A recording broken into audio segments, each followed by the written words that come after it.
What is up, CineNerds? We're back at it. What do we got this week? Well, I am JP. Oh, they know who we are by now. We might have a new viewer. Okay, new viewers. This is JP, and I'm Ryan. Welcome to our madness. No, but what do we pick this week? You selected the film Silent Night. Now, and this is a 2023 film. John Woo directed it. It's got Joel Kinnaman as the main character here. Now, the cool thing about this is a first for us. We both had a first-time watch. Neither of us had seen this. We just knew about it.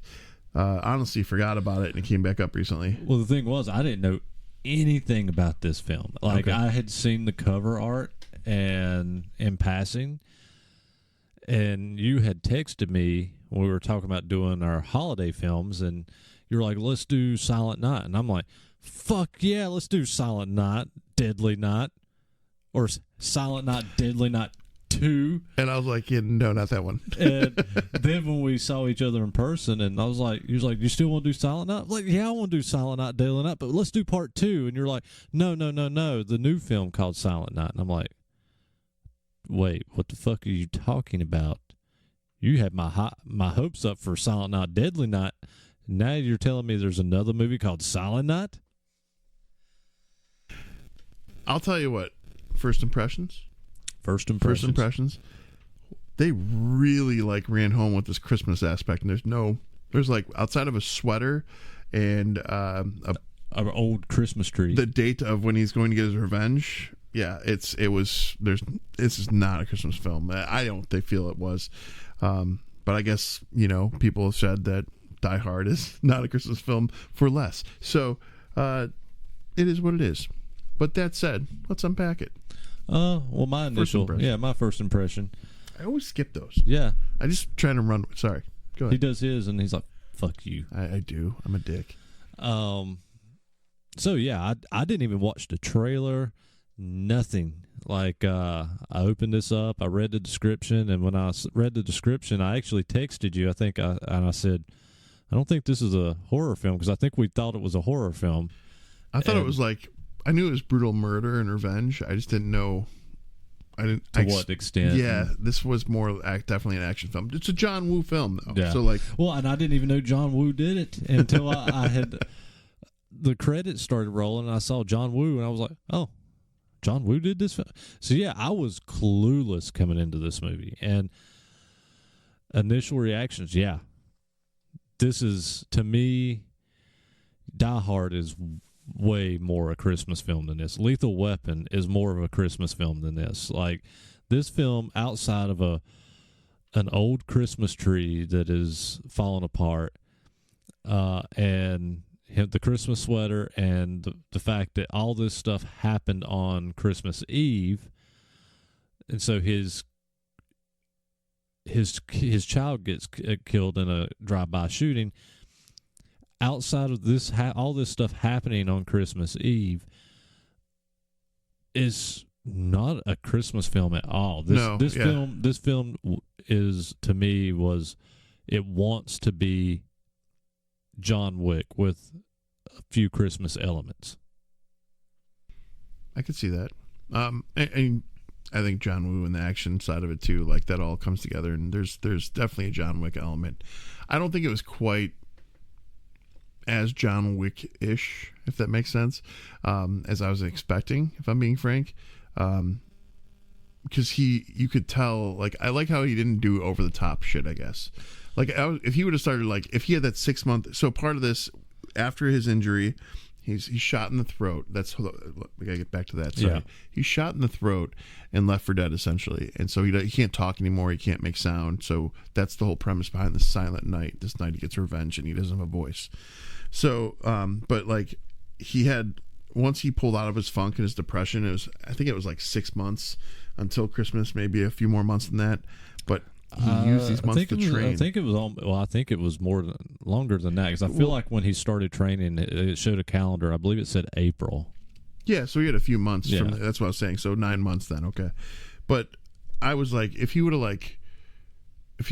pulled out Rey in the new Star Wars series and like how she knew the Force, if he was like all of a sudden doing the John Wick moves, I would have been checked out right away. But it wasn't the case. He did this training and wasn't good at it.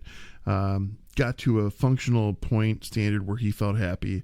And when he starts going at the people and all the fight sequences and the killings, it's almost, with the exception of him not getting shot as often as he should have, it's almost enjoyable because it's not over the top. It was just straight fighting. Yeah, I mean, that was the one element.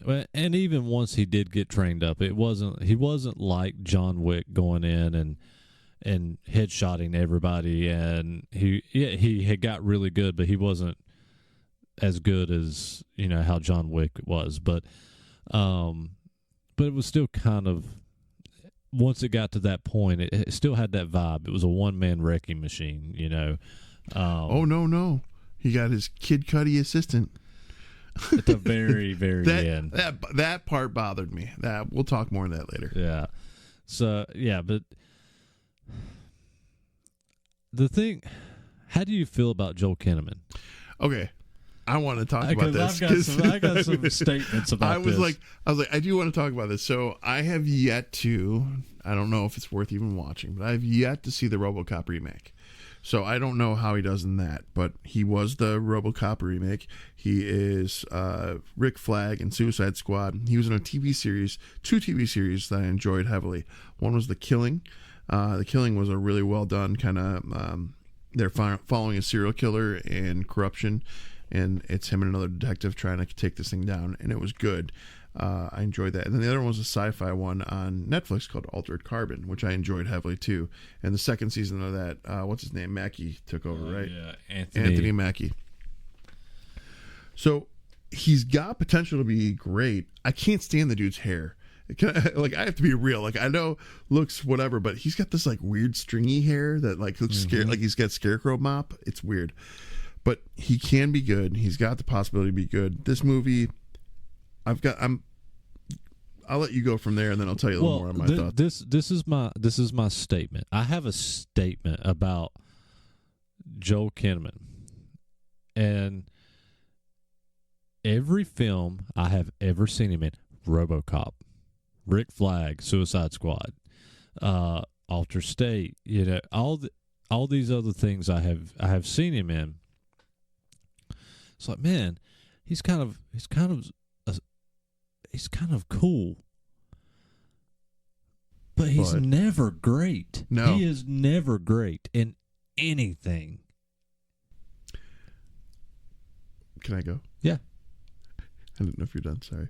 So to that point, I do feel this was one of his best performances I've seen, because he doesn't have a line of dialogue. The dialogue was what bothered me. I can get past dialogue. I appreciated that because he wasn't using his voice, that he was still understanding that his facial expressions mattered. And there's a lot of acting happening on his half that you normally wouldn't have seen, but his eyes are the urgency, the severity of the emotions, the loss, everything that you would see in somebody normally if you were just looking at them. This is what he actually made you see, and I felt it. So I enjoyed that about him on this. But the dialogue can be rough when he has that, so I know what you're saying. Yeah. Well, and this film has very little dialogue at all. 3 lines, if that. Yeah, it's very, very, very minute, and one of them is one guy has a gag in his mouth and just screams "fuck you" through it. That's one of the 3. Yeah. So I mean, that's where the title comes in, Silent Night, or really it's Silent Year. Yeah. So Joel Kinnaman, I was going to talk about that too because he's such a weird character. The detective in this, who is the one who is an investigating detective on his child's shooting and the gang fight that happened afterwards, he doesn't do that great of a job, or he gives up, or whatever the case. So when Brian, which is the character's name of Joel Kinnaman, when Brian starts really digging into this, he goes into his office to visit him. He wanted to talk with him. He delays and he's not in there, and he's taking pictures of all the mugshots of all the gang members, so he has all the info in one spot. And he puts together a dossier of all their comings and goings and this and that. And after he takes out the first of these gang members, just drops that off with him and said, "This is I'm doing what you should have done." That's what he said in there. Yeah, he wrote him a letter and said, I did what you had a year to do. Yeah, and for whatever reason, like instead of having it be like, I've never felt a more forced relationship in a film. They were just like, he's like coming up the stairs in the building where he knows there's a gang fight happening, the detective, and he gets up to the top and Joel's already in a bad spot and he starts backing him up and they're like nodding at each other like they've been bros for years and like almost smiling. And I'm like, what the fuck is happening? Like, yeah. So weird. Yeah, that was awful. Now, that whole scene was pretty good. Like, that whole act, you know, coming up through the building and him one-man wrecking crew shooting everybody. And I got Punisher vibes, not going to lie. I was going to say, it felt very Punisher, especially kind of his Punisher stance. Warzone. Well, and it's a stance, too. Like, even our Punisher now. Yeah. But the way that he does a tactical stance with his arm up like this, that's very John Barenthal. Yeah. Yeah, it definitely had a Punisher vibe. Yeah, I had a frog in my throat. It wanted to come up, and JP's dying over here, so I just had to make sure. I just might have beat the hell out of it. I saw his eyes bulge forward. I got that too, and the whole final act is I actually enjoyed this movie. Figured you were gonna from the final act, like from the car chasing, the car chase scene, and the shootouts.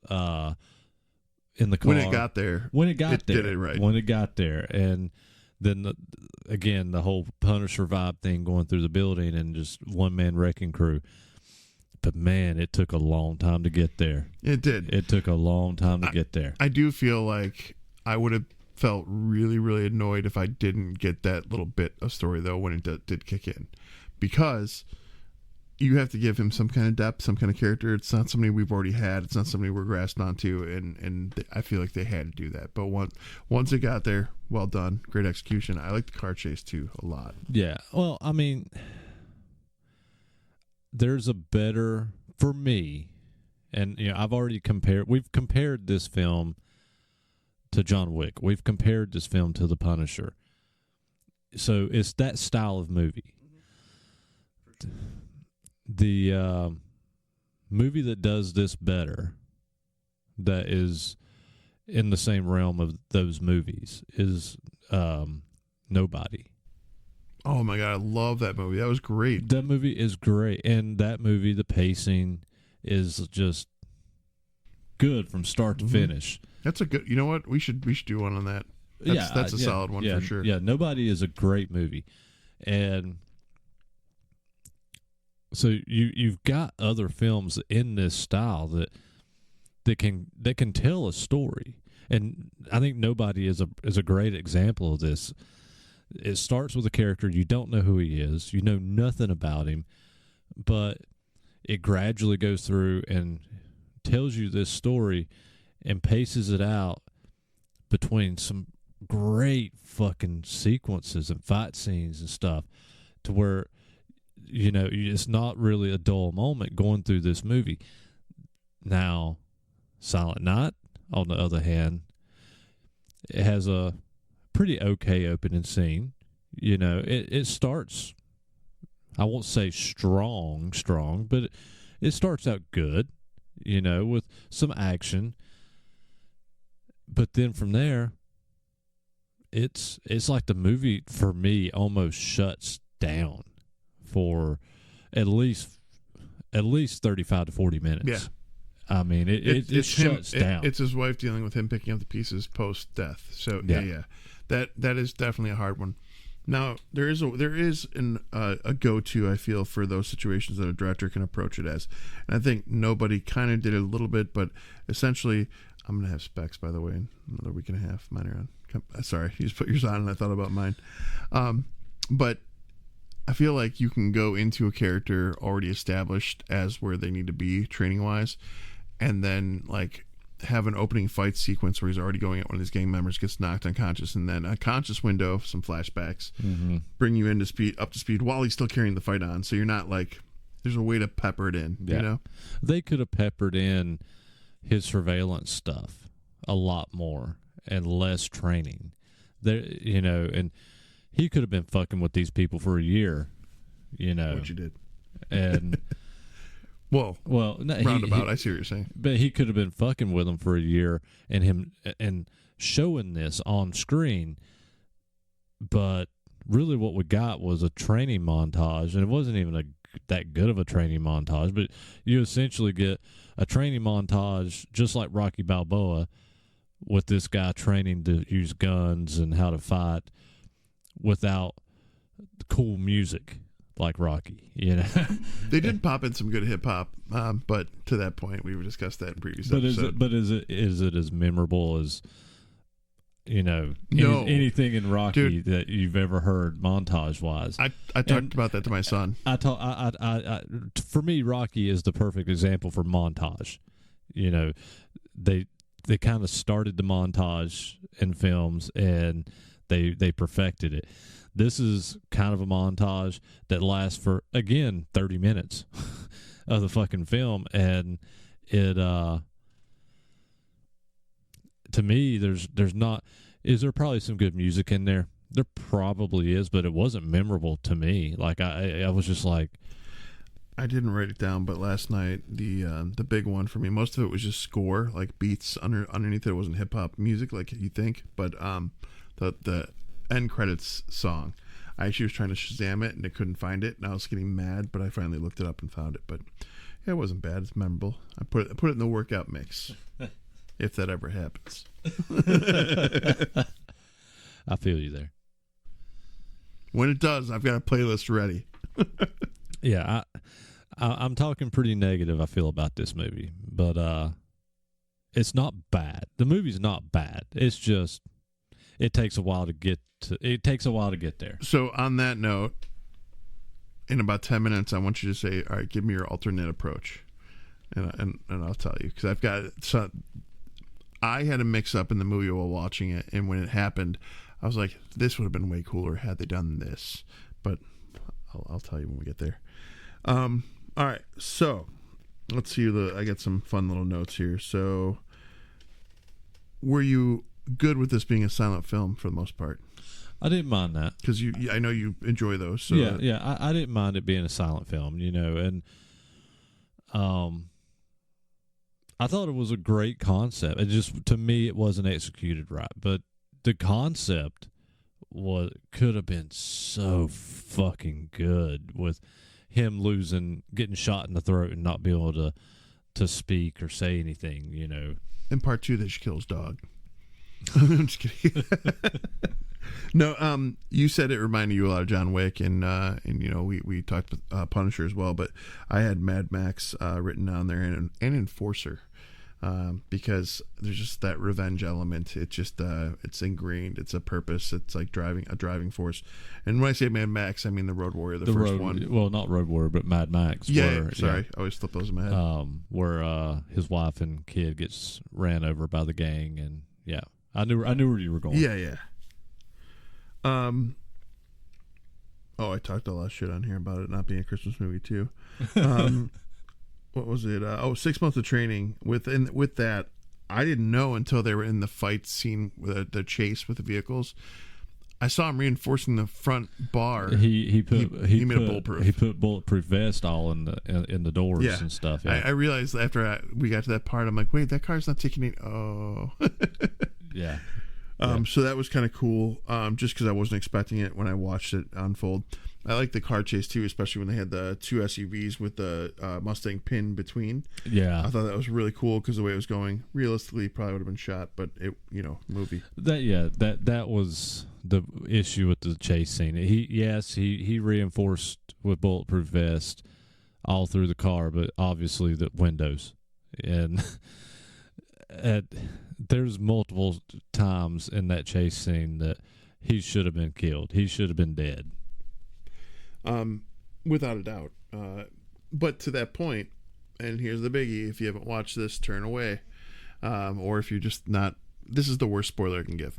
So just, if you haven't seen it, go see it, come back. But anyways, end of this, I was pleasantly happy with how it went out. This wasn't a happy ending movie. No, and I enjoyed that. I will say I enjoyed that it wasn't a happy ending. However, it wasn't a good bad ending either, or a good unhappy ending. I didn't care about him looking at the ornaments and seeing his kid, but then I got a little confused as well with this scene. As I don't know if you caught it, but it's basically he's looking at these. There's these big Christmas ornament balls up hanging above him, and he's looking at them. And in these balls, and it's not even like a good CGI. It kind of looked a little wonky to me personally. But that aside, he's basically watching his life. What would have been his kids? Grow up basically. Yeah. Well, to me, and maybe I saw this wrong. Maybe you can correct me. But he was watching things he did with his son. Then it showed his son graduating high school. But then it went from there. Did it go? It seemed like it went back to his son as a kid.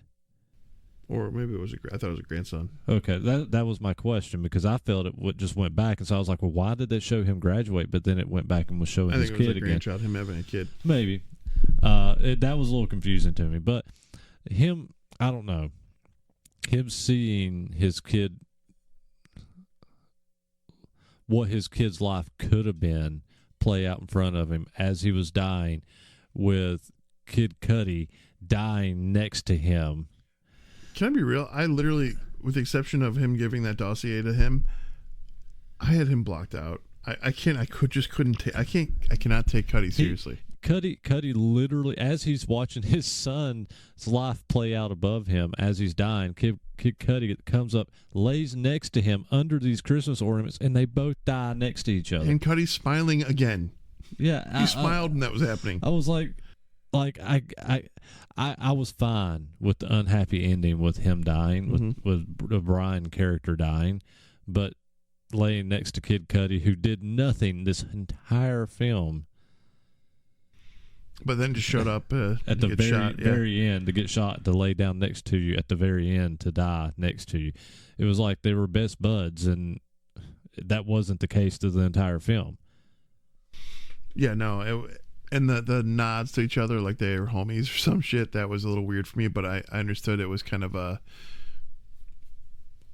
took it as he read the dossier, he understands where he fucked up and he's trying to make up for it, but it just felt so forced. No, yeah, forced. It was completely forced. And so the ending for me did not work. It could have worked. See, but if I block Cudi out, I think that's a dark ass ending, and he went out and he felt like he did it with purpose. Yeah, it would have been a great ending. It would have been a really good ending had Kid Cudi not been in there. And they did the flashback scenes or play out scenes of his son a little better. To me, it would have worked better. But yeah, that's kind of what you get. But what I did like better, to me, okay, now hear me out. This is what would have worked better. First off, Kid Cudi, get rid of him. Yeah. Just get rid of him. Lay the Brian character down. Show him bleeding out and dying right there. Then move to the next scene. And you can even flash between him dying and the next scene, back and forth, with his ex-wife going to the grave of their child and seeing the train he set up. Reading the letter, yeah. And reading the letter as he was dying. That's a better ending. I mean, yeah, for sure. I got another one. Go for it.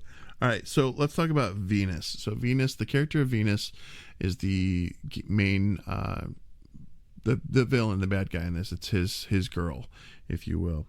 There's a moment where earlier in the film, there's an interaction between the guy that he's stalking, which is this gang leader, and his girlfriend. And he gets knocked on the ground by the gang leader, and then she throws I don't know if it's a popsicle, Slurpee, something on him. It looked like green slime. Yeah, it looked like green slime. But he notices, for some reason, it's pointed out at that moment that she's a heroin addict and there's marks on her arm.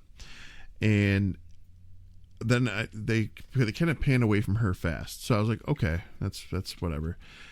We get to towards the end, and the drug dealer, the gang guy, whatever, he essentially, his name's Playa, by the way. Playa is essentially shooting her up to make her high, and then he's dancing with her while he knows that this attack is coming from below. The thing that keeps spinning, though, the Venus, her face looks just like Brian's wife. They're very similar in these two actresses, how they look. So I'm thinking throughout the movie, by the way, Brian continues to hallucinate almost, seeing his deceased son. And he keeps hugging his son, and he keeps seeing him. He awkwardly in public hugs a little kid because he thinks it's his son and it's someone else's kid. That was a little weird too. That was weird. But I was thinking in my head at that point, though, I'm like, wait a minute. Did Playa take his wife after their son died, and she's been with him the whole time, and it's in his head that she was at home? Because she was it was just texts. It was nothing interactive. And so I started thinking, I'm like, okay, so he took the wife. The wife is really, because there's a moment that took that further when they're standing off in the hallway. He sees her, and he won't shoot her, and she shoots him twice. Yeah, I was like, what just caused an emotional pause? What's going on? I couldn't understand why he was pausing, and then he put his gun down. Yeah, and I was like, I thought he just gave up because that was his wife, and he just realized it. See, I didn't think that. I was confused. I was like, why? Why are you doing this? Shoot her. But to me, I would have actually liked to see if the mom spiral, the good version, was what was in his head, and that was further reason why he was hunting this guy, and he realized it in that moment. That would have been cooler to me too, as well. That whole time, I was thinking, if you'd have just shot her, you and Kid Cudi both would have probably lived, without a doubt. So what would you tell me? Ask you in 10 minutes? That was it. Oh, that was it. Okay. So I basically had the theory that would have been. At first, I thought that was the theory that we go with, and I'm like, wait a minute, no. Now I see the wife at the end; she's at the grave. So I saw that she was actually who she was. But before that, I was like, are these the same chick? Is she super skinny, but it's her still because of the drugs? I don't know what's going on. So I definitely overread into it, but I thought it would have been a much cooler ending, just like you said, for yours. So yeah. So this was John Woo's first movie since 2003 in America. Right. First, it was his American comeback. Yeah. That's what it was called. Which I wouldn't boast about that so much, but I don't think it was bad. I even wrote in there, not decent movie, not great, but not good. Did I get box office numbers? I think I did. I've got some box office numbers here someplace. Oh, I got them too. Okay. It wasn't good. Oh no, this definitely failed. I do think so. 23. No, this would have been fine. I was like, was that impacted by pandemic? But nope. Mm-mm. Okay, so budget 10 mil is what I had. I rounded these two. I didn't do the point whatever. U.S. was 8 mil only, and worldwide 11 mil. Mm-hmm. Yeah, that's what I got. So with that, they barely broke even, and we won't be seeing any more out of this. No. I mean, and that's fair too. There was not a lot of hype too. I do feel like in 23, movie theater numbers were down significantly in the beginning of the year. So I do feel like overall, though, people weren't. There wasn't as much promotion going into movies at that time. No, they were still hesitant. And I believe last year was also when they the big controversy happened with the Black Widow movie, and the royalties not coming to the actors correctly, and there's a big whole thing. I think there was strike last year, right? So yeah, there was the writer strike and the actor strike. Yeah, so I just don't think certain movies last year were marketed to the best of their ability. Had they marketed this a little bit better, it might have had a better chance, but I just didn't see anything about it. I saw one trailer, I think, online, and then forgot about it until it went into my queue recently again. I kept seeing the cover art, in stores or on shelves and stuff with the movie, but I didn't know a thing about it. Like I said, when I went to watch it yesterday, because I watched this yesterday, I was like, I know nothing about this film. I never even watched the movie trailer for it. So yeah, it was. I literally just did not know anything about this film, and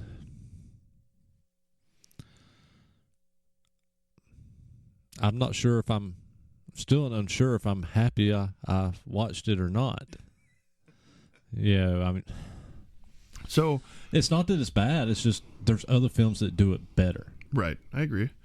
I do think that having that level of brutality towards the end, with it all being a silent movie still, I did appreciate that. I did like a lot of it. I mean, Kid Cudi's Kid Cudi, but I wish he wasn't in there. I would take him out too. I agree.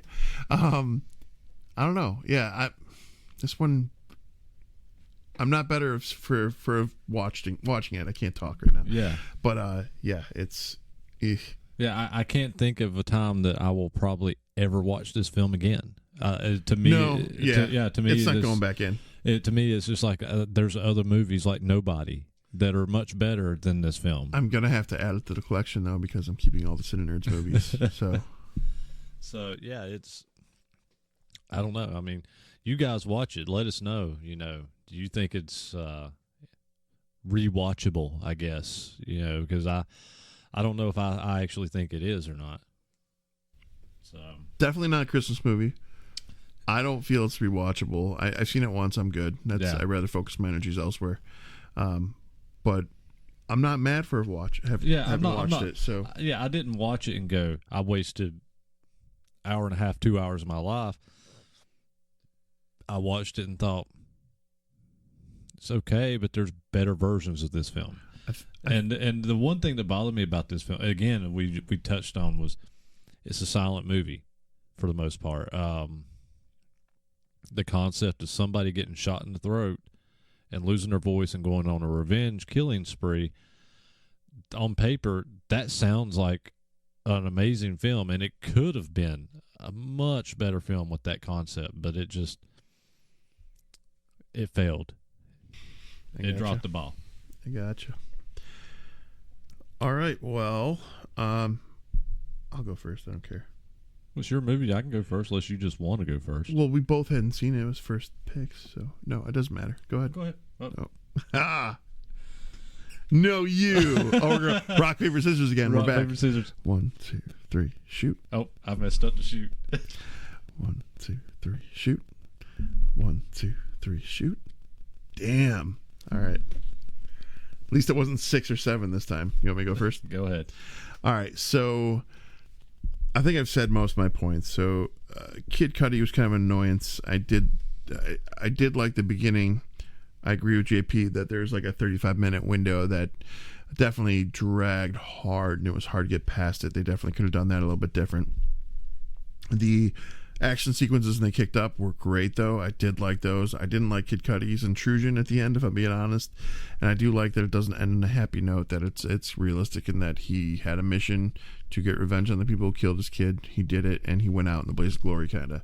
So all those things combined, it wasn't anything miraculous. I went with 2.8 nerds on this because it was nothing horrible, nothing bad, and there was more elements I liked than disliked. So 2.8. We are pretty much going to be almost together on this. Yeah, everything I've said, I don't know if I don't think I'll ever watch it again. It's not very rewatchable.